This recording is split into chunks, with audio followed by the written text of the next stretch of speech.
Kita lanjutkan dengan kajian pada hari ini. Assalamualaikum warahmatullahi wabarakatuh. Alhamdulillahirabbil alamin. Puji syukur kita panjatkan kehadirat Allah Subhanahu wa taala. Pada hari ini kita diberi usia yang panjang oleh Allah Subhanahu wa taala. Diberi kesehatan yang terus-menerus oleh Allah Subhanahu wa taala. Dilimpahkan rezeki kita yang melimpah kepada kita semua. Diberi keimanan, ketaatan beribadah. Sehingga pada hari ini kita semua masih istiqomah untuk mengaji di ridha Allah. Salawat dan salam kita panjatkan untuk manusia yang kita sayangi, yaitu Rasulullah Muhammad sallallahu alaihi wasallam, yang telah menunjukkan kepada kita, pada seluruh umat manusia ini, menjadi termasuk kita semua mengenal Allah Subhanahu wa taala, menjadi orang yang taat beribadah kepada Allah Subhanahu wa taala. Mari kita bersama-sama mengucapkan hamdalah dan salawat. Alhamdulillahirabbil alamin. Allahumma shalli ala sayyidina Muhammad wa ala ali sayyidina Muhammad. Alhamdulillah. Mas Nafi, suara saya jelas Mas Nafi? Alhamdulillah jelas, Pak Ali Imran. Alhamdulillahirabbil alamin. Monggo. Ya, kita mulai kajian siang ini. Saya kemarin ambil judul apa ya, pokoknya tentang 7 ilmu penjernih hati. Nah, saya menyampaikan di situ karena tertarik. Saya dalam sholat ini terus-menerus berusaha khusyuk. Nah, walaupun sampai saat ini belum bisa sempurna 100%, tapi mencoba terus-menerus untuk bisa sholat dengan baik. Karena ini adalah, kita tahu semua di ridha Allah, ilmunya, kuncinya hidup itu adalah sholat. Jadi seperti yang disampaikan oleh Pak Guru kita, Rasulullah pernah bersabda, yang intinya apabila sholatnya baik, seluruh urusannya akan diberbagi oleh Allah. Nah, seluruh urusannya itu baik di dunia, di alam kubur, maupun di akhirat. Ini enggak usah saya bongkar, saya jelaskan, ini wilayahnya Mas Nugi, ini biasanya sama Mas Nafi untuk ini kan sudah dikupas habis toh ini ya, masalah sholatnya baik, urusannya baik. Ya. Ini. Makanya kita di ridha Allah ini, kunci utama adalah sholat kita, bagaimana memperbaiki sholat kita, sehingga kalau sholat kita baik, ya adalah kita selalu sehat, kita usaha kita lancar, apa semua, insya Allah akan kita raih. Namanya baik berarti bahagia. Jadi kuncinya bahagia kan di sholat itu. Makanya di sini saya menyampaikan kembali, ini walaupun saya belum bisa khusyuk 100%, tapi berusaha semaksimal mungkin. Nah, saat ini kita nanti berdiskusi Mas Novi, terus-menerus tanpa hentinya, jangan sampai jeleh. Tahu jeleh Mas Novi? Jeleh. Ngaji kok itu terus. Ya, karena ada yang komentar gitu kan, kadang ngaji kok itu terus. Ya. Kalau kita jeleh, ya itu setannya masuk, jadi kita terlena, akhirnya kita tidak memperbaiki sholat kita. Kalau sholatnya tidak baik, kita celaka. Na'udzubillahi min dzalik. Jadi kita pengen sholatnya baik, biar kita itu terus-menerus seperti yang disampaikan Pak Guru kemarin, merasa selalu bersama Allah di dalam sholat dan di luar sholat. Nah, ini temanya saya ngambil sholat. Mengapa kok ambil saya tak kasih judul berkomunikasi? Nah, Mas David, definisi sholat kemarin apa ya yang disampaikan? Definisi sholat itu? Masih ingat Mas Novi? Ya Pak Alimron, definisi sholat itu yang pertama menghadap kiblat, yang kedua itu menghadap jasmani menghadap kiblat, rohani menghadap Allah, menyampaikan dengan bacaan Arab, lalu yang keempat tumak ninah itu. Nah, jadi ini aja yang simpel saja ya. Definisi sholat, menyampaikan bacaan dalam bahasa Arab sesuai dengan syarat dan rukunnya. Jadi ini kalau Bapak Guru, kalau nggak salah definisinya seperti ini. Saya juga belum buka lagi, tapi insya Allah masih saya ingat-ingat dari Pak Guru ini. Simple sekali. Menyampaikan bacaan dalam bahasa Arab yang sesuai dengan syarat dan rukunnya. Jadi sholat itu menyampaikan kepada Allah, bacaan kepada Allah Subhanahu wa Ta'ala. Nah, sesuai syarat rukunnya, tentunya rukunnya sholat ada yang bilang 13, 17, tapi jumlahnya sama, hanya angka-angkanya aja yang nggak usah kita bahas di situ. Nanti ada ruku, ada baca Fatihah, ini nggak usah kita bahas. Nanti kalau dibahas, ini perlu waktu khusus ini. Nah, yang saya diskusikan di sini adalah menyampaikan. Menyampaikan adalah berarti kan ini berkomunikasi. Berkomunikasi dengan siapa? Dengan Allah Subhanahu wa Ta'ala, zat yang sangat-sangat pokoknya menentukan nasib kita. Mau kita itu mau dibikin baik, jelek, masuk neraka, masuk surga, hidupnya bahagia apa celaka, ini Allah Subhanahu wa Ta'ala. Ini kan luar biasa kalau kita ya hanya komunikasi. Nah, ya, jadi komunikasi itu ada komunikasi searah, ada komunikasi dua arah kan gitu. Nah, nanti kita lihat ini. Kalau menyampaikan berarti kan searah dari makhluknya kepada sang kholik gitu ya. Nah, ini masalah definisi. Tapi nanti kalau kita bahas definisi nanti malah nggak jadi Ridho Allah itu biasanya diskusi yang seperti itu kita hindarkan. Pokoknya gitulah. Tapi nggak apa-apa nanti kalau mau ditanya. Ya, nanti kalau ditanya apa. Jadi menyampaikan ini salah. Tapi di sholat itu ada komunikasi dua arah juga. Jadi nanti kita bahas di situ nanti ketika kita membaca suratul Fatihah. Itu kan rukun. Nah, rukun itu artinya harus dibaca. Kalau yang seperti ruko itu yang rukun itu gerakannya. Bacaannya itu tidak rukun, tidak fardu sunnah. Jadi semuanya Mas Rafiq ruko, hanya ruko saja tidak membaca subhanallah, subhanallah, itu pun sudah sah. Nah, itu kalau bicara masalah hukum ya. Tapi kalau surat Al-Fatihah itu harus dibaca, itu termasuk rukun. Kalau tidak baca, tidak sah sholatnya. Nah, jadi kalau dalam fikih itu dibagi menjadi dua, rukun fi'liyah, rukun qauliyah. Nah, itu kalau bicara ilmu fikih.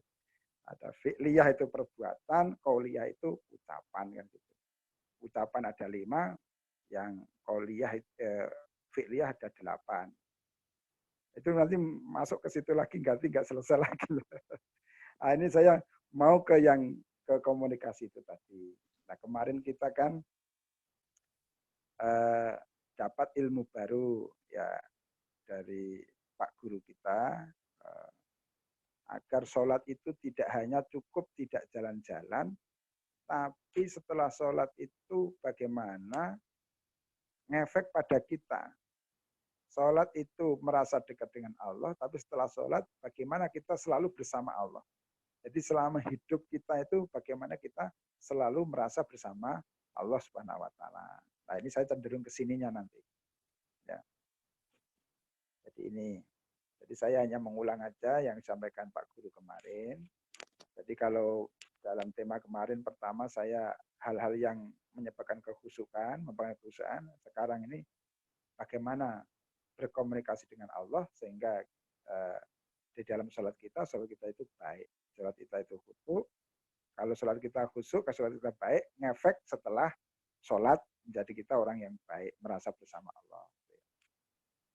Nah, untuk sekarang ke Mas Novi ini yang namanya menyampaikan. Ini saya khusus menyampaikan. Menyampaikan itu kan ada SOP-nya agar kita sholat khusyuk. Sering ada pertanyaan jamaah, Pak, saya sudah berusaha kok tidak khusyuk. Mesti kita jawabnya, mesti ada SOP yang tidak dikerjakan. Ya. Sekarang SOP-nya menyampaikan. Menyampaikan itu apa? Satu. SOP-nya menyampaikan, Mas. Belum tahu. Itu, sudah tahu. Nah, itu satu. Kalau Mas kemarin, Ustadz Nugi kemarin menyampaikan yang pertama tidak tergesa-gesa. Kemarin tidak terburu-buru. Jadi urutannya terserah lah, yang penting intinya sama. Kalau di dalam tabel itu yang pertama itu sholat itu harus bersuara. SOP-nya ya, surat itu harus bersuara. Dasarnya apa? Ini dasar yang harus dikuasai, diri Allah harus dikuasai semuanya ini. Surat apa itu? Bersuara itu surat ke-17 110. Bisa dibantu Mas Novi biar mengingatkan ke teman-teman semua. Coba dibaca Mas Novi. 17 110. Sambil dibaca Arabnya juga nggak apa-apa, sambil ngaji dapat pahala Mas. Novi. Satu huruf satu kebaikan dari Allah. Nah, ya baca nggak apa-apa kalau mau dibaca. Surat 17 berapa? 17 110.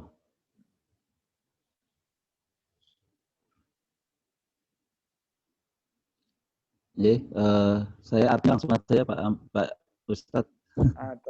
Bacaannya kurang baik. Ya, boleh terserah. Kalau pengen dapat pahala sama Arabnya. Bismillahirrahmanirrahim. Qulillaha awil rahman ayyamma tad'u falahul asmaul husna wala tashal bi sholatika wala tukhafit biha wa kataghi baina dzalika sabila. Katakanlah Muhammad, serulah Allah atau serulah Ar-Rahman dengan nama yang mana saja kamu dapat menyeru.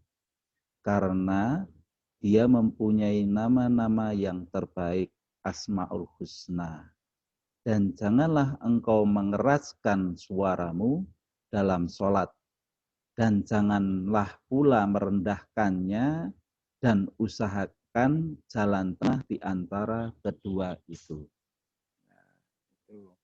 Begitu Pak Ustadz, maksudnya seperti apa ini? Jadi sholat itu harus bersuara. Jadi kalau khususnya yang rukunnya yang qauliyah tadi, yang berupa bacaan tadi, yaitu adalah Al-Fatihah, bacaan tahiyat, kemudian sholawat, salam. Itu semua rukun yang qauliyah, yang berupa perkataan. Itu harus diucapkan, harus bersuara. Kalau tidak bersuara, tidak sah sholatnya. Nah, jadi sholat itu membaca Fatihah itu harus bersuara. Tapi tidak boleh terlalu keras dan tidak boleh pelan, yaitu di tengah-tengahnya. Nah, tengah-tengahnya itu bagaimana? Nah, itu Allah memberikan di Quran surat ke-7 ayat 55. Al-A'raf ayat 55 Mas Novi.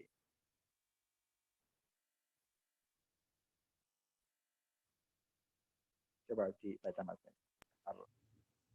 Surat Al-A'raf ayat 55. Surat ke-7 ayat 55. Bismillahirrahmanirrahim. Ud'i rabbakum tadarru'a wa khufyatan innaha yuhibbul mu'tadin. Berdoalah kepada Tuhanmu dengan rendah hati dan suara yang lembut. Sungguh, dia tidak menyukai orang-orang yang melampaui batas. Jadi suaranya yang bagaimana? Membacanya itu harus dengan rendah hati. Sekali lagi, rendah hati. Merendahkan serendah-rendahnya hati kita. Tidak boleh ada sombong sekalipun tidak boleh. Riak tidak boleh. Pokoknya dengan rendah hati dan suara lembut. Nah, suara lembut. Jadi gini, karena kita berkomunikasi dengan Allah, Allah itu diingat, dia maha besar, dia maha penentu nasib kita, baik buruknya kita, selamat tidaknya kita. Makanya kita sholat itu harus bersuara yang lembut. Nah, suara yang lembut. Jadi ini terutama yang rukun-rukun itu. Yang sunnah juga sama, ketika ruko, ketika sujud, suaranya yang lembut. Ini yang membuat kita namanya berkomunikasi dengan Allah Subhanahu wa taala. Ini SOP-nya ya. Jadi kenapa kok tidak khusyuk? Berarti suaranya tidak lembut, berarti mungkin terlalu kasar, terlalu keras, terlalu malah tidak bersuara. Nah, ini ternyata harus bersuara, suaranya yang lembut. Itu SOP-nya. Kemudian itu tadi kalau yang Ustadz Nugi kemarin tidak tergesa-gesa bacaannya, disampaikan satu persatu atau tumak ninah bacaan. Nomor 2, tumak ninah bacaan itu gimana? Ya. Jadi satu berhenti. Itu kan pernah sahabat itu tanya kepada Hafsah istrinya Rasulullah, istri keberapa? Ya, wahai Hafsah, bagaimana Rasulullah itu ketika sholat itu bagaimana? Rasulullah itu ketika sholat itu satu ayat, satu persatu. Langsung dia mencontohkan gini. Bismillahirrahmanirrahim. Berhenti. Alhamdulillahirabbil alamin. Berhenti. Jadi tidak boleh disambung. Ar-Rahmanir-Rahim. Berhenti. Jadi harus satu persatu. Nah, kadang kita tanya, Pak, kok saya tidak kusuk-kusuk? Oh, berarti ada SOP yang nggak dijalankan. Biasanya ngebut bacanya Bismillahirrahmanirrahim, Alhamdulillahirabbil alamin, Ar-Rahmanir-Rahim. Jadi seperti membaca saja, tidak diresapi. Nah, kalau tumanina bacaan kan satu persatu. Nah, setiap berhenti itu sudah memikirkan ayat berikutnya. Nah, nanti tumanina. Jadi, nah, yang ketiga, ini SOP-nya, menyampaikan, ya namanya menyampaikan, itu tahu dulu maksudnya, apa setelah menyampaikan baru tahu yang disampaikan, Mas Novi? Tahu dulu maksudnya baru disampaikan. Nah, tahu gitu ya. dulu kan. Kalau lucu, menyampaikan baru tahu maksudnya kan lucu kan. Ya. Mas Novi mau menyampaikan ke saya misalkan, mesti mikir dulu apa yang disampaikan toh. Ya, Tat. Masa tiba-tiba menyampaikan kan nggak mungkin. Nah, ya. Di sholat gitu harus tahu dulu apa yang disampaikan. Jadi sebenarnya saya mau membahas yang detail ini. Ini kan kalau yang SOP ini sudah wilayahnya Mas Nugi ini, saya kemarin sudah disampaikan. Mau saya percepat aja ya, nanti saya tak ke tekniknya itu. Jadi tahu dulu jadi posisinya. Jadi membaca Alhamdulillahirabbil alamin sudah tahu bahwa dia tadinya memuji Allah. Sebelum Ar-Rahmanir-Rahim, Allah itu engkaulah yang maha pengasih penyayang. Nah, di hatinya itu sudah tahu bahwa dia itu mau menyebut Allah yang Maha Pengasih Penyayang gitu. Jadi paham duluan. Jadi ayat berikutnya itu pas berhenti itu mikir itu. Itulah fungsinya tumakninah bacaan. Ya itu. Jadi SOP-nya saya ingatkan dulu. Tadi suaranya yang lembut, dengan rendah hati, lembut. Kemudian tidak terburu-buru, tumakninah bacaan. Ya. Kemungkinan ketiga adalah paham dulu apa yang akan disampaikan. Kemudian yang kalau hubungannya terburu-buru itu kan jangan pakai nafsu. Kalau nafsu itu mesti terburu-buru kan. Inna nafsa la amaratum bisu. Surat Yusuf ayat berapa? 53 ya kalau nggak salah ya. Inna nafsa sesungguhnya nafsu itu akan mengajak kepada perbuatan ilah kecuali yang dirahmati oleh Allah. Ya. Itu SOP harus dilakukan. Yang keempat adalah paham apa atau sadar atau paham apa yang diucapkan atau paham maksudnya, artinya itu paham. Menyampaikan itu harus paham. Nah, ini SOP dasar yang harus dikuasai. Itu dasarnya di surat An-Nisa ayat 43. Tapi panjang sekali itu Mas kalau dibaca. Baca artinya yang depan saja Mas. An-Nisa ayat 43. Surat An-Nisa surat 4 ayat 43. Ya. Wahai orang yang beriman, janganlah kamu mendekati sholat ketika kamu dalam keadaan mabuk, sampai kamu sadar apa yang kamu ucapkan. Dan jangan pula kamu menghampiri masjid ketika kamu dalam keadaan junub, kecuali sekadar melewati untuk jalan saja. Sudah sampai awal tadi saja. Jadi sehingga kamu sadar paham apa yang kamu ucapkan. Jadi orang mabuk itu tidak boleh karena dia tidak sadar, tidak paham apa yang diucapkan. Nah, kalau kita tidak mabuk, tapi tidak paham apa yang diucapkan, berarti kita sholat sama dengan seperti orang mabuk. Kan gitu kan. Sholat tapi nggak paham. Nah, itulah yang membuat tidak khusyuk. Nah, jadi SOP dasar itu yang harus dikuasai, itu 4 itu harus dikuasai. Bersuara, suaranya lemah lembut, tidak tergesa-gesa, disampaikan satu persatu, tumakninah bacaan, kemudian paham apa yang disampaikan. Ini dasar. Nah, ini dasar untuk berkomunikasi dengan Allah itu. Kemudian kemarin ditambah oleh Pak Guru kemarin, dihadirkan rasa. Rasa apa? Yaitu bahwa rasa merasa satu dekat dengan Allah Subhanahu wa Ta'ala. Jadi di pengajian yang awal sudah saya sampaikan, ayatnya kemarin Bapak sudah disampaikan, yaitu Allah itu sangat dekat. Yaitu di surat Al-Baqarah ayat 1, ayat puasa itu ayat berapa itu?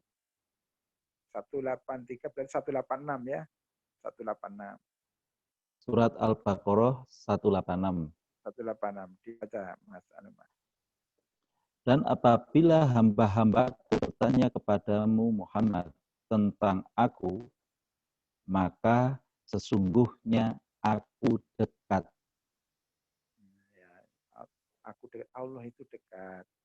Ya, jadi merasa dekat dengan Allah. Dekatnya seperti apa? 50-16. Surat Al-50 itu surat apa? 50-16. Dekatnya seperti apa?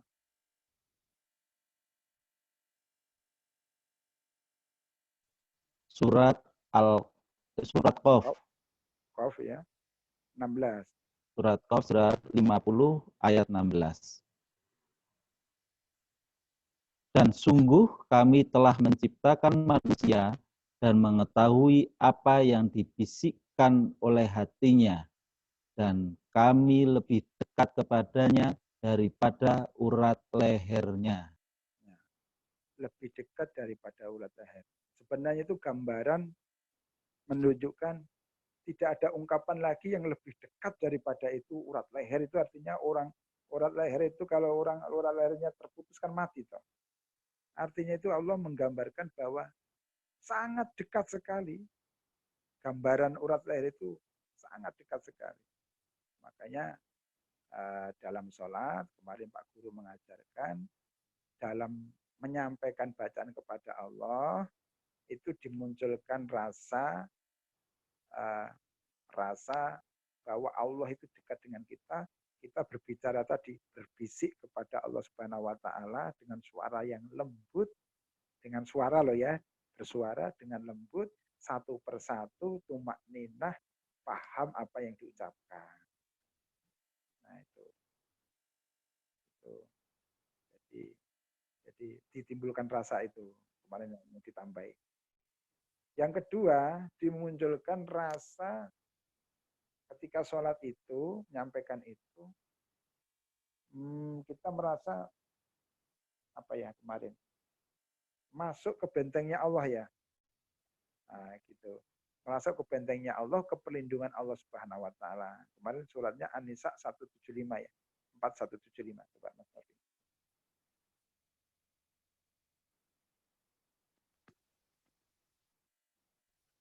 Surat An-Nisa, surat 4, ayat 175. Adapun orang-orang yang beriman kepada Allah dan berpegang teguh kepada agamanya, maka Allah akan memasukkan mereka ke dalam rahmat dan karunia darinya atau surga dan menunjukkan mereka jalan yang lurus kepadanya. Masya Allah ini. Beriman, syaratnya tadi beriman, kemudian berpegang teguh kepada tali Allah itu artinya ya melaksanakan perintah Allah. Akan memasukkan ke dalam rahmatnya, kasih sayang Allah. Itulah yang kita cari. Kita itu kan ya yang kita cari kan rahmat dari Allah. Karena apa? Kalau kita mengandalkan amal kita, itu nggak mungkin kita masuk surga, itu nggak mungkin. Mesti punya dosa kita. Dosa sebiji darah pun itu akan dihisap oleh Allah Subhanahu wa Ta'ala. Jadi orang itu masuk surga itu bukan karena amalnya, tapi karena rahmat dari Allah Subhanahu wa Ta'ala. Makanya kemarin Bapak Guru selalu mengajar kita digeser. Kalau beribadah itu tidak mengharapkan pahala, tapi mengharapkan rahmat dari Allah Subhanahu wa Ta'ala. Kalau mengharapkan pahala, walaupun pahalanya besar, kita dosa kita tetap masuk neraka. Karena apa? Setiap dosa yang kita lakukan sedikit pasti dibalas oleh Allah di neraka. Kalau nggak diampuni oleh Allah. Nah, makanya hidup itu bagaimana kita mencari ridha Allah, diampuni oleh Allah, kemudian dirahmati oleh Allah. Nah ini kalau kita berpegang teguh pada tali Allah, artinya kita setelah sholat, nanti kita rasakan sholatnya itu ngefek. Nah, setelah apa yang kita ucapkan di dalam sholat itu kita tekuni. Contohnya ya bertegung kepada Allah. Kita habis ini Mas Novi, kita mau wudhu. Wudhu yang pertama berarti masuk ke mana misalkan kamar mandi. Masuk kaki kiri apa kaki kanan? Mas Rafi. Kanan. Mas, kanan, dibalik. Kalau masjid kanan, kalau kamar mandi kiri dulu. Nah, itu kan sunnah Rasul. Kemarin surat Al-Imran 31, ayat 31 kan, kalau ingin dicintai Allah itu salah satunya kan mengikuti sunnah-sunnah Rasul. Dibaca aja Mas Nafi, dibaca sekali lagi. Al-Imran ketiga ayat 31. Surat Al-Imran ya. Ya. Surat Al-Imran surat 3 ayat 31. Katakanlah Muhammad, jika kamu mencintai Allah, ikutlah aku. Niscaya Allah mencintaimu dan mengampuni dosa-dosamu. Allah Maha Pengampun, Maha Penyayang. Nah, Masya Allah. Kalau kita ingin dicintai Allah, dirahmati Allah, itu kan tadi ya. Makanya katakanlah Muhammad, Nabi Muhammad sudah menyampaikan kepada kita, ikutilah sunnah-sunnahku. Kalau sudah mengikuti sunnah-sunnahku, maka akan diampuni oleh Allah dan Allah Maha Penyayang, akhirnya disayangi oleh Allah. Yang kita butuhkan itu kan rahmat Allah itu. Kalau diampuni rahmat Allah, dosa kita dihapuskan, kita masuk surga kan gitu. Nah, kalau sholatnya orang itu baik, setelah sholat mesti melaksanakan perintah Allah. Perintah Allah adalah ya perintah Rasulullah ya kan. Perintah Allah, perintah Rasul kan sama. Nah, mengefek kalau sholatnya baik, mesti mikir, takut berbuat dosa dia. Nah, mau masuk kamar mandi, nah, kaki kiri, oh Rasulullah ngajarnya kaki kiri. Berdoa, Allahumma ini a'udzubika min apa? Minal khubuthi wal khobais. Ya Allah selamat aku dari apa? Setan betina dan setan laki-laki gitu ya. Wa khobais. Allahumma ini a'udzubika minal khubuthi wal khobais. Nah, misalkan kan gitu. Apa? Di kiri dulu, keluar ya kanan dulu. Nah, kan gitu kan. Nanti mau makan, tangan kanan apa tangan kiri Mas Novi? Kalau makan tangan kanan. tangan kanan. Akhirnya tangan kanan. Itu mengefek kalau sholatnya baik, dia ingin Rasulullah bagaimana ya? Rasulullah bagaimana ya? Perintah Allah gimana ya? Dalam setiap perbuatan dia selalu seperti itu. Bahkan mesti takut berbuat dosa. Takut berbuat dosa. Karena dosa itu kan dilarang Allah. Kalau sholat itu sudah berdua-duaan dengan Allah, nah, masa setelah sholat berbuat hal-hal yang dilarang oleh Allah, takut sekali. Nah, makanya kalau orang-orang yang kemarin dalam testimoni, orang-orang yang taat kepada Allah, kadang berbuat dosa sedikit itu langsung diingatkan oleh Allah. Langsung pembelajaran datang. Dosa sekecil, ya Allah. Artinya apa? Allah itu sayang kepada kita. Jadi jangan takut masuk ridha Allah kok terus cobaan banyak, jangan. Gitu, Mas. Ini nanti mengalami Mas Novi, Saya celana Ya, dulu nomor 40 Mas Novi, sekarang celana paling nomor 33 atau 35 ini. Intinya saat ini di wilayah kita sudah jam 11.26. oh ya oke. Jadi mungkin kalau Bapak Ibu ada yang mau ditanyakan, bisa nanti via chat atau membuka mic langsung sendiri bisa. Ada gambar mic merah itu nanti klik gitu. Itu nih Pak Ustadz. Jadi ini sembari Pak Ustadz ngisi. Kalau ada pertanyaan boleh diperhatikan. Oke. Gini Mas Novi, saya tak simpulkan sedikit arahnya saya tadi ini ya tadi. Jadi yang masuk benteng Allah tadi gini, artinya sholat itu kita merasa benar-benar di situ masuk bentengnya Allah itu masuk perlindungan Allah Subhanahu wa taala. Kalau Bapak kemarin mengibaratkan kita masuk dalam sebuah keluarga, kita berbicara dengan orang tua misalkan yang sangat kita cintai, dia sangat berjasa pada kita, sehingga kita ngomong pun hati-hati, kita bilang kita merasa nyaman karena dia mencintai kita. Nah, itu. Baratnya itu masuk keluarga yang begitu nyaman. Jadi aman dari godaan, dia maha perkasa, dia maha tidak diganggu oleh siapapun.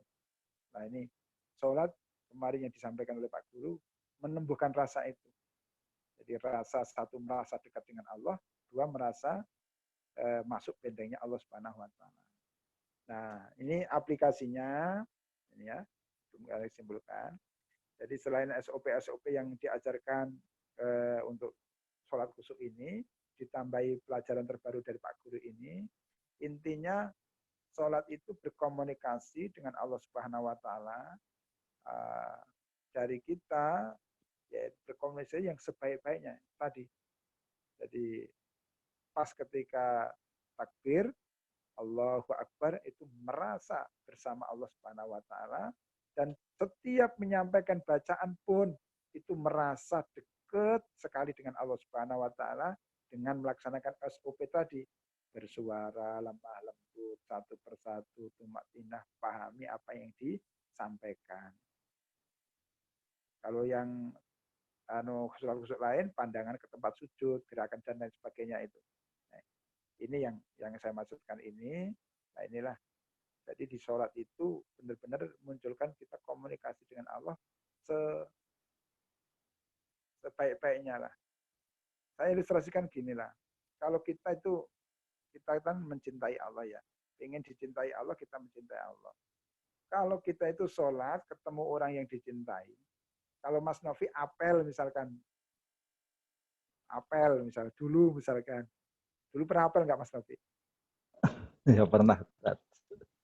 Ketemu orang yang dicintai itu, pengen pergi, cepat-cepat pergi, terburu apa berlama-lama di situ? Berlama-lama kan seneng. Seneng pengen berlama-lama kan. Nah sholat itu ibaratkan gitu Mas. Coba. Jadi selama ini kan kita kadang terburu-buru, kepingin selesai. Itulah godaan setan di situ. Jadi kita rubah, kita ketemu zat yang sangat mencintai kita pun sangat mencintainya, sehingga kita harus rubah sekarang. Kita harus berlama-lama di sana, menyampaikan dengan mesra, dengan lembut, dengan rasa yang demikian tadi. Ini mungkin yang saya sampaikan. Nanti silakan sambil diskusi, sambil kalau ada kita diskusikan Mas.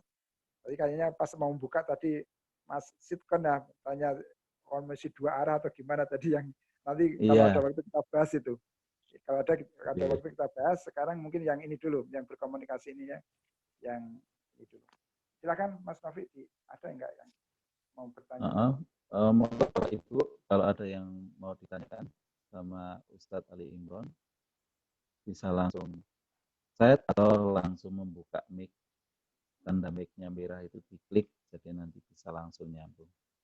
Nah ini menarik Pak Ali Imron, karena judulnya ini juga sangat menarik buat saya, berkomunikasi dengan Allah melalui sholat. Tadi ada ilmu yang dari Pak Guru. Kebetulan saya waktu itu mendengarkan tapi agak blank. Jadi belum paham benar. Mungkin dibantu Pak Imron terkait dengan tadi jadi masuk dalam Allah bersama gitu, merasa bersama itu. Kita bisa bersama itu seperti apa ya? Lalu bagaimana cara mengaplikasikannya gitu.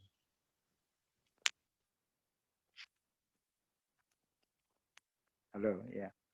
Jadi kan merasa sangat dekat dengan Allah.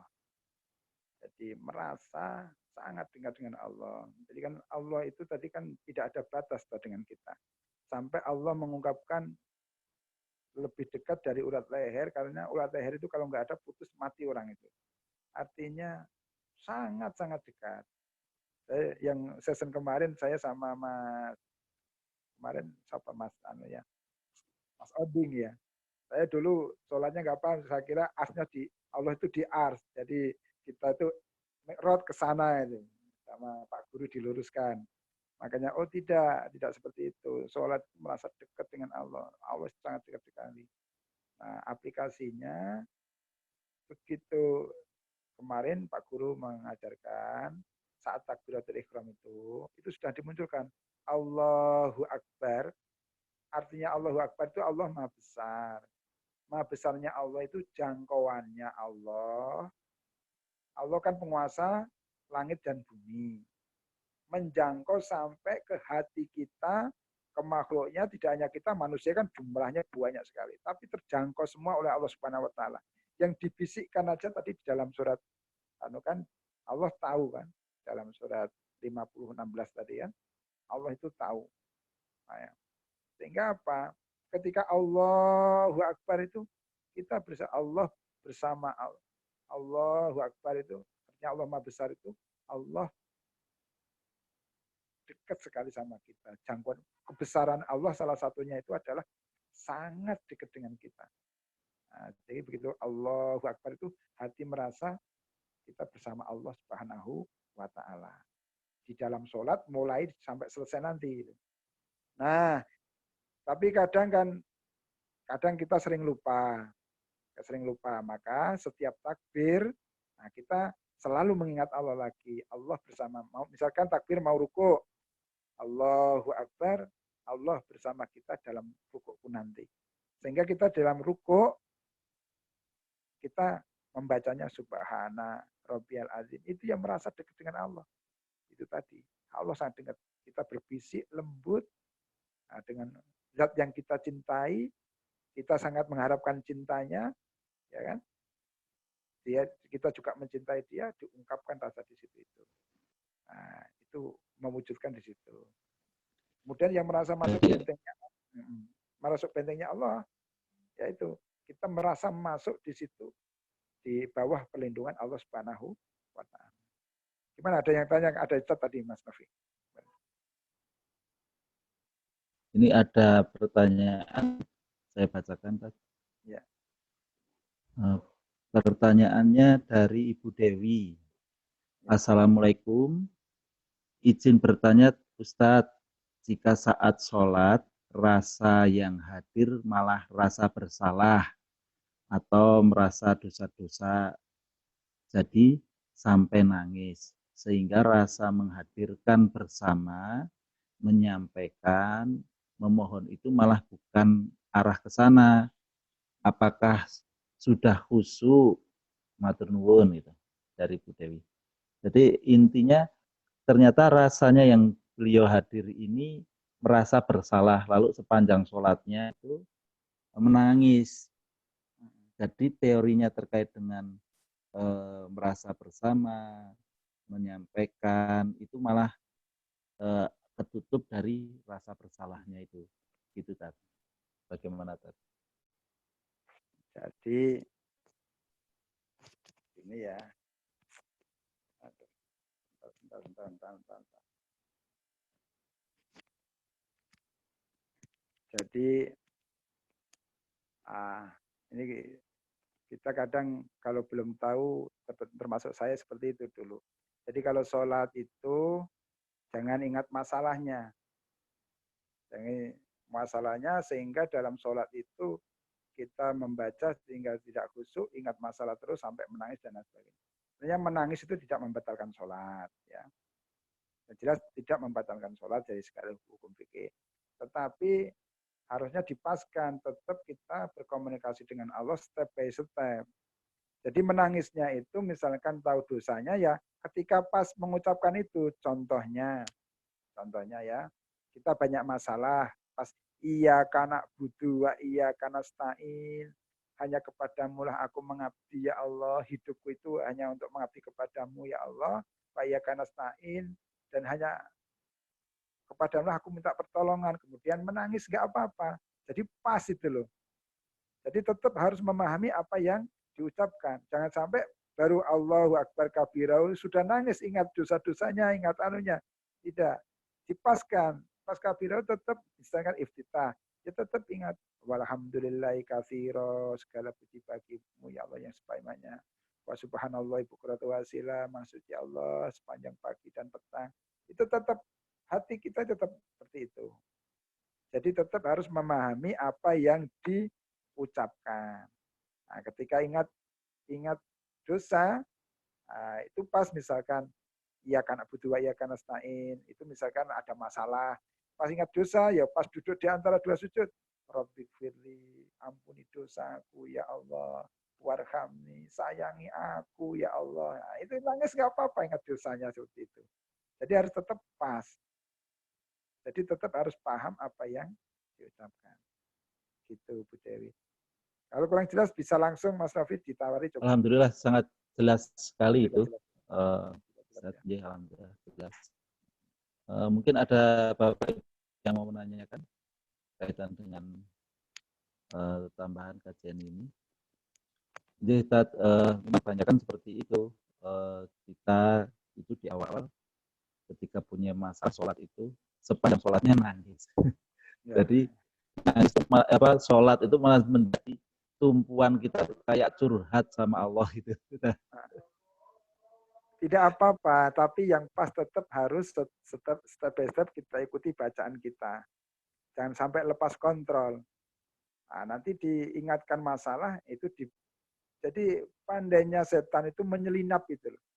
Dia itu menyelinap begitu kita tidak ingat Allah, dia langsung menyelinap di hati kita. Karena hati kita itu seperti itu. Kalau ada Allah, dia nggak berani masuk. Begitu hati kita mengingat selain Allah, dia menyelinap itu cepat sekali. Jadi jangan dianggap orang sholat itu setan nggak berani masuk. Jangan beranggap itu ada setan takut. Enggak. Namanya kanzab itu. Jadi karena sholat itu menentukan masa depan manusia di dunia, di alam kubur, di akhirat, setan itu, iblis itu sudah menyuruh pasukannya. Nah, kalau di dalam hadis itu namanya apa tadi kanzab. Kalau orang menggoda itu namanya walhan, misalkan. Jadi dia menyelinap cepat sekali. Nah, makanya harus tetap step by step tetap harus paham apa yang kita ucapkan diikuti. Gitu Mas Novi. Jadi nanti nangis terbawa nggak apa-apa, nangis tetap nggak batal, tapi tetap ikuti urutan bacaannya. Jadi lebih cenderung ke paham apa yang disampaikan ya tadi ya. Ya, artinya nanti pas minta Jadi, ampun, pas minta rezeki. Kan misalkan masalahnya rezeki. Masalah sehat, pas duduk di antara sujud, wa'af ini sehatkan aku ya Allah, minta sehat. Sesuai, itu posisinya. ini di sini sudah azan Pak. Oke, ya. Jadi kalau ada kita bisa minta maaf, saya agak tak tutup dulu karena pas ada di sini. Monggo tadi dilanjutkan. Ya, saya tak kalau tidak saya tadi kan masukkan tanya yang komunikasi dua arah itu tadi ya. Komunikasi itu kan dua arah. Apakah sholat itu ada komunikasi dua arah? Ada. Di mana itu? Yaitu ketika kita membaca suratul Fatihah. Ketika suratul Fatihah itu dalam sebuah hadis diriwayatkan. Ketika kita baca Alhamdulillahirabbil alamin. Allah langsung menjawab. Hambaku, kau memuji aku ya. Nah, seperti itu. Ar-Rahmanir-Rahim. Hambaku, kau memuliakan aku ya. Maliki yaumiddin. Hambaku, engkau mengagukan aku ya. Iya karena butuh wa iya karena stain. Ya itu untukmu dan untukku. Maka semua aku berikan untukmu. Nah, apa yang kita ingat. Ihdinas siratal mustaqim. Dijawab lagi oleh Allah. Ya semuanya untukmu. Artinya apa? Semua apa yang minta kita dikabulkan oleh Allah. Jadi dalam surat Al-Fatihah itu kenapa fardu menjadi rukun? Karena disitulah letak kita berkomunikasi dengan Allah Subhanahu Wa Taala. Nah, bagaimana kita berkomunikasi kalau kita tidak tumanina? Misalkan bacanya tepat. Bismillahirrahmanirrahim. Maliki yaumiddin. Biasanya kan ada yang disambung. Ar-Rahmanirrahim. Maliki yaumiddin. Kalau orang-orang pondokan kan canggih. Ahli Quran semuanya. Disambung satu nafas semuanya. Makruh hukumnya. Hukumnya makruh disambung itu. Sunnahnya satu ayat. Karena apa di situ dijawab langsung oleh Allah Subhanahu wa taala. Ada komunikasi dua arah tidak searah, dua arah. Kita mengucapkan Allah menjawab. Nah, makanya fardunya itu di situ. Jadi dalam menyampaikan itu tumak ninah di antara dua bacaan itulah di posisi pas saat kita berhenti sejenak itu membaca itu komunikasi Allah di situ ya. Di situ itu, makanya harus tumak ninah. Di situ itu Allah menjawab. Berarti kalau dulu yang jawabnya di situ ya. Kalau kita jawabnya satu nafas langsung semuanya itu Al-Fatihah sampai amin itu jawabnya nggak ada berarti. Makanya makruh di situ itu, makruh. Jadi sampai ahli ulama-ulama itu memakruhkan. Kalau di luar sholat bolehlah. Satu nafas, mau kiroah satu nafas, satu Fatihah disambung.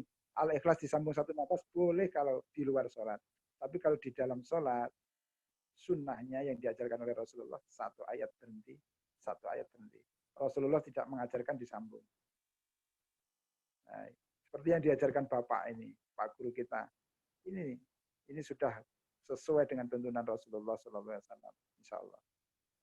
Ya. Alhamdulillah Amin. Bagus banget materinya Pak Arifin.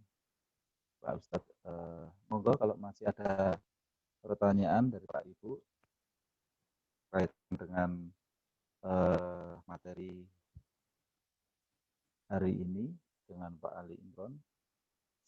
Saya mohon izin Pak Ustadz setengah menit ini untuk membacakan bahwa nanti jam 1 siang ini akan ada kajian lagi diri Allah berbagi keterampilan online ini.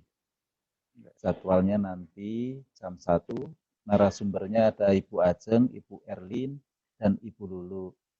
Temanya yuk menanam pohon amal lewat berbagi keterampilan. Jadi, nanti berupa keterampilan dari jamaah ridha Allah, menanam pohon amal lewat berbagi keterampilan. Seperti itu. Monggo Pak Ustadz dilanjutkan. Iya, jadi ini berarti komunikasi itu bisa di dalam sholat itu dua arah ya. Tadi ya. Jadi saya jawab Mas Sikon. Mungkin Mas Sikon mau komentar nggak apa-apa? Ada nggak Mas Sikon? Kalau monggo Mas Sikon.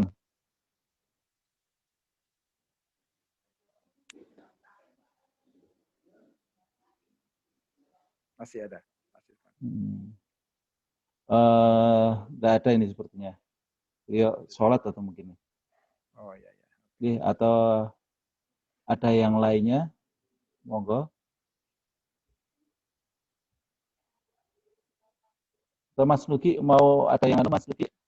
Ya Mas Nugi silakan Mas. Ada yang mau ditambahkan? Boleh mengurangi juga boleh.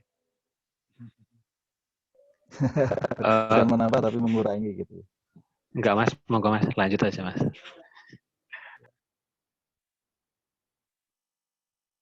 Halo. Ya, jadi saya ini kebetulan tadi masih ada, lalu monggo diteruskan.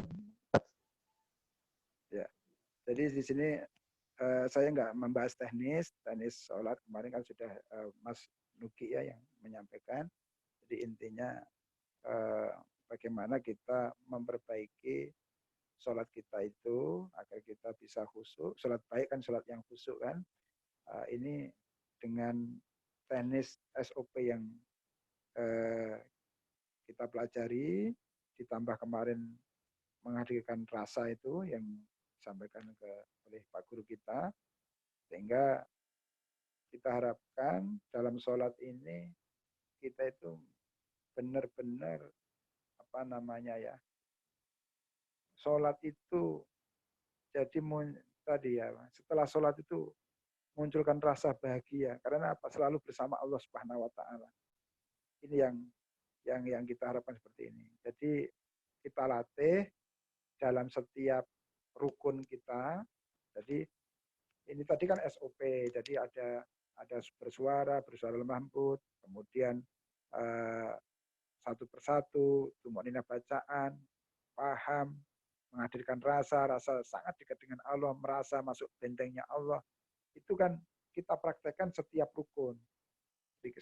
Misalkan setiap walaupun itu sunnah misalkan takbiratul ikhram, perasaannya ya seperti itu. Ketika baca Fatihah, perasaannya juga itu semuanya. Kemudian ruku, sujud, tahiyat sampai tahiyat akhir, perasaannya seperti itu, SOP-nya sama. Satu, merasa dekat dengan Allah Subhanahu wa taala, dua, merasa masuk bentengnya Allah Subhanahu wa taala, tiga, bersuara dengan rendah hati dan suara lembut, ya kan? Kemudian dengan jangan pakai nafsu, jangan tergesa-gesa, satu persatu tumanina bacaan, pahami apa yang kita ucapkan. Ini SOP-nya dijalankan terus. Dan diharapkan kita tidak mengartikan, artinya membaca baru mengartikan tidak, tapi paham. Jadi paham itu paham dulu, sudah paham sehingga kalau paham itu hati diutamakan lebih dulu. Kalau hati ditinggal, itu hatinya bisa lari kemana-mana. Kalau kita hanya ucapan saja, kita meninggalkan hati, maknanya. Biasanya sholat itu nggak terkontrol, akhirnya ingat mana-mana. Tapi kalau hati fokus pada apa yang kita ucapkan, nah itu hati jadi pemimpin, yang lain mengikuti, lesan mengikuti, mulut mengikuti, tangan mengikuti, kaki mengikuti. Jadi hati ada di depan terus, di depan terus. Jangan hati ada di belakang. Kalau hati di belakang, kita gerakan baru pahami, nah, suatu saat hati itu lari-lari. Jadi lari kemana-mana, jadi tidak khusyuk. Jadi ini fungsinya ini. Nah itu setiap rukun itu seperti itu. Begitu Allahu Akbar, mulai dari awal lagi. Kita merasa dekat dengan Allah, kita merasa masuk bentengnya Allah. Kemudian pas mengucapkan SOP-nya tadi. Praktek ya, ini contohnya satu ya, Mas Nafi ya. Mas Nafi, kita misalkan praktek sujud misalkan. Dari berdiri mau sujud. Allahu Akbar. Nah, kita kan sujud. Nah, pas Allahu Akbar itu kita munculkan rasa bahwa Allah bersama kita. Allah sangat dekat dengan kita. Kita masuk di bentengnya Allah Subhanahu wa taala. Pas Allahu Akbar. Begitu sujud plek, jadi sunahnya Allahu Akbar itu kan dipanjangkan Mas Novi. Jangan Allahu Akbar baru bergerak sujud tidak. Sunahnya takbir itu dipanjangkan, nyambung ke gerakan lainnya. Jadi dari berdiri Allahu Akbar, pas apa ini kening itu nempel di tempat sujud itu pas bar itu. Allahu Akbar. Pas bilang Allah panjang itu, kita merasa sangat dekat dengan Allah Subhanahu wa taala, masuk bentengnya Allah. Begitu bar selesai kan, kita satu nafas kan, namanya harus tumak ninah gerakan antara Allahu Akbar sama bacaan kan harus ada jeda 1 detik atau 2 detik. Nah itu baru mengucapkan Subhana Rabbiyal A'la wa bihamdi. Nah itu satu persatu mengucapkannya, teorinya dipakai Subhana. Kan hati kita sudah mau mensucikan Allah. Subhana. Kemudian tumak ninah. Rabbiyal a'la wa bihamdi. Seperti itu dengan suara yang lembut dengan itu tadi. Nah, berhenti Allahu Akbar mulai dari awal lagi. Hati kita merasa sangat dekat dengan Allah itu. Nah, itu harus kemarin langsung kita praktekkan, alhamdulillah. Insya Allah nyaman, insya Allah nyaman. Kalau Pak Guru kemarin, kalau bisa Allahu Akbar sekali sudah jadi sampai selesai.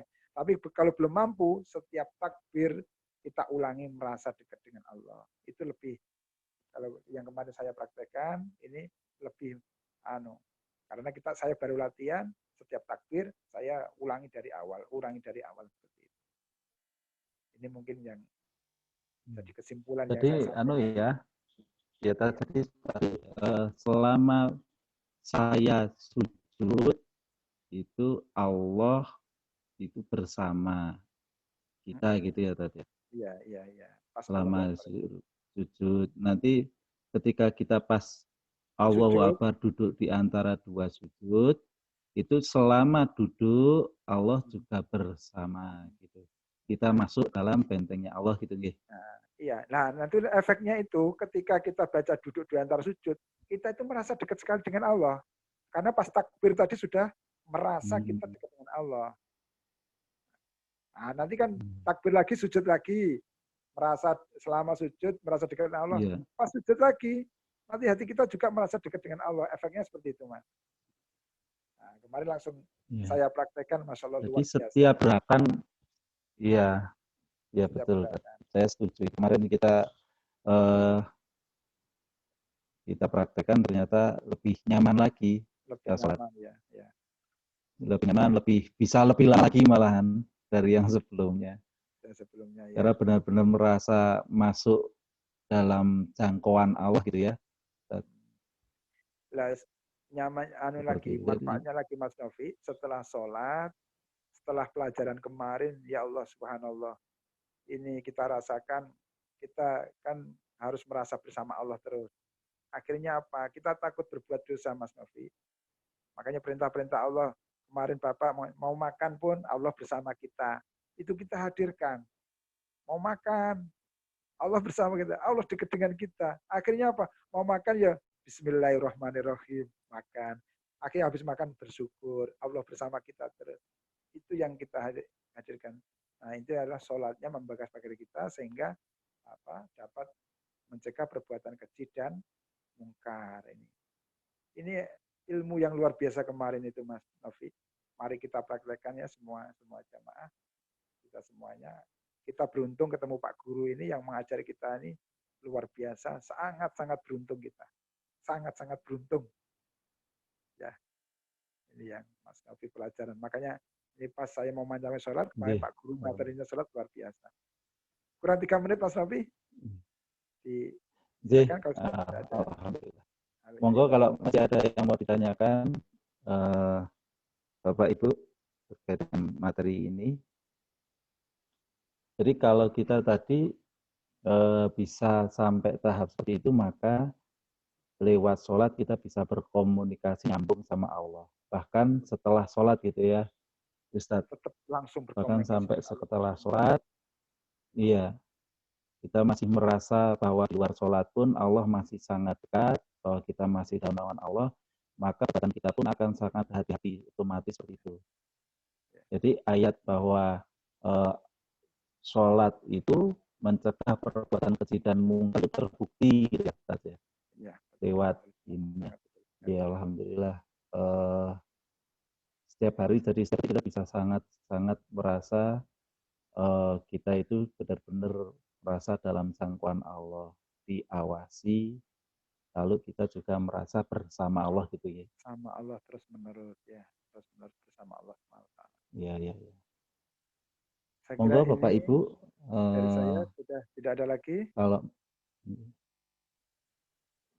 Kalau memang tidak ada pertanyaan, ini sudah jam 12 tepat ini waktu Jawa Tengah. Sebelum ditutup, ya saya tak dulu, saya minta maaf kepada seluruh peserta ini, diwakili Mas Novi ya. Kalau saya Mas Novi memaafkan, mohon semuanya peserta memaafkan. Saya mohon maaf ya Mas Novi ya, semua kesalahan ya. Dimaafkan Mas Novi. Ya Pak Ustadz, kita maafkan. Terima kasih. Alhamdulillahirabbil atas waktunya. Terima kasih. Sama-sama dari kami. Minta maaf kalau ada kesalahan. Sama kita maafkan semuanya, Mas Novi. Amin. Dari saya sekian, nanti silakan ditutup dengan bacaan Fatihah Mas Novi ya. Saya cukup sekian, terima kasih. Assalamualaikum warahmatullahi wabarakatuh. Waalaikumsalam warahmatullahi wabarakatuh. Terima kasih atas waktunya Pak Ustadz Ali Imron yang meluangkan waktu untuk mengisi kajian di hari ini. Bagus banget terkait dengan bagaimana kita bisa berkomunikasi dengan Allah. Semoga ini menjadi manfaat buat kami semuanya dan menjadi amal kebaikan baik dari Ustadz maupun jamaah yang hadir dalam kajian di siang ini. Saya selaku pendamping Ustadz, host di siang ini memohon maaf bila mana kami dalam menyajikan kajian hari ini banyak kekurangan, semata-mata kesalahan kami. Tapi bila mana ada kebaikan sedikit pun semata-mata dari Allah. Saya memohon maaf Pak Ustadz secara pribadi dan terhadap jamaah. Terima kasih, kajian kali ini kita sudah selesai. Kita tutup dengan bacaan hamdalah bersama-sama. Alhamdulillah. Terima kasih Pak Ustadz. Monggo Mas Nuki. Kalau Mas